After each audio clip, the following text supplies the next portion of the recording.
এই ভিডিওটা দেখলে পরিষ্কার বুঝতে পারবেন যে বাংলাদেশের পাবলিক ঠিক কতটা মূর্খ আর কতটা উদ্গান্ডু। প্রথমেই বলি, ওদের একটা রামপাঠা সমন্বয়ক আছে, নাম হচ্ছে হাসনাত আবদুল্লাহ। সেই বেটা যদি কোনোদিন আমার সামনে এসে পড়ে, তোকে দু ঠ্যাং ধরে টান মারবো, ওই পুরনো কাপড়ের মতো ফ্যার করে দুই ভাগ হয়ে যাবে।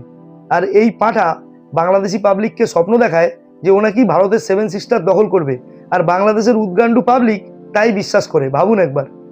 দ্বিতীয়ত কি আছে, ওদের এই দেশটাতে এমনি মানে মরা পড়া দেশ, একটা কিছুই নেই গোটা দেশটাতে, শুধু কতগুলো ছাগল পাগলের বাস ছাড়া দেশটার আর কোনো কাজ নেই। তো যাই হোক, তবুও সেই দেশটাকে বিশ্বের দরবারে যারা একটু পরিচিতি দেওয়ানোর চেষ্টা করেছিল, কারা, যদি 5টা নাম বলতে হয় তার মধ্যে যে 3টে নাম প্রথমেই আসবে সে হচ্ছে 1 নম্বর সাকিব আল হাসান, 2 নম্বর হচ্ছে মাশরাফি বিন মোর্তাজা, আর 3 নম্বর তামিম ইকবাল।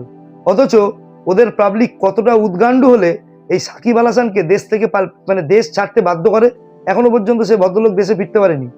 তারা তামিম ইকবালকে বলে ভারতের দালাল, আর ওই জুলাই বিপ্লবের সময় মাশরাফি বিন মোর্তাজার বাড়িতে আগুন লাগিয়ে দেয়। একবার চিন্তা করুন, এরা উদ্গান্ডু ছাড়া এদেরকে আমি কি বলবো। এবার তৃতীয়ত লেটেস্ট যেটা ঘটেছে সেটা হচ্ছে বিশ্বকাপ, T20 বিশ্বকাপ নিয়ে খুব ল্যাজ নাড়ানাড়ি করছে, আমরা খেলবো না বলে বয়কট করে নানা তাল করে, যাই হোক ওরা এখন নেই, সেই জায়গায় খেলবে স্কটল্যান্ড। কিন্তু ওরা ধোয়া ধরেছিল যে ওরা না খেললে পাকিস্তানও খেলবে না, আর এই যে আয়োজক দেশ ভারতবর্ষ বিপাকে পড়ে যাবে। ঘটনা কি ঘটলো, ততক্ষণ পর্যন্ত পাকিস্তান চিল্লিয়ে গেছে আমরা বাংলাদেশের পাশে আছি, আমরা হ্যান করেছি ত্যান করেছি, হ্যান কারেঙ্গা ত্যান কারেঙ্গা। এইবার বাংলাদেশ যেই বয়কট করেছে, যেই স্কটল্যান্ড মানে কনফার্ম চলে আসলো বাংলাদেশের জায়গায়, সেই গতকালকে পাকিস্তান করেছে কি, তাদের বিশ্বকাপের টিম সোশ্যাল মিডিয়াতে এবং নর্মাল মিডিয়াতে প্রকাশ করেছে।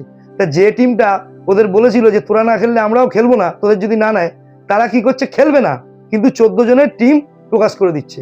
আর বাংলাদেশের উদ্গান্ডু পাবলিক এতদিন তাই বিশ্বাস করে আসছিল যে পাকিস্তানও নাকি ওদের সঙ্গে আছে। তো বন্ধুরা, আমি যদি ঠিক বলে থাকি অবশ্যই একটা লাইক করবেন, চ্যানেলটিকে শেয়ার করবেন। এই নিয়ে আপনার কোনো বক্তব্য থাকলে কমেন্ট বক্সে জানাবেন, আর চ্যানেল সাবস্ক্রাইব করে অবশ্যই আমার পাশে থাকবেন। সবাই ভালো থাকবেন। Thank you.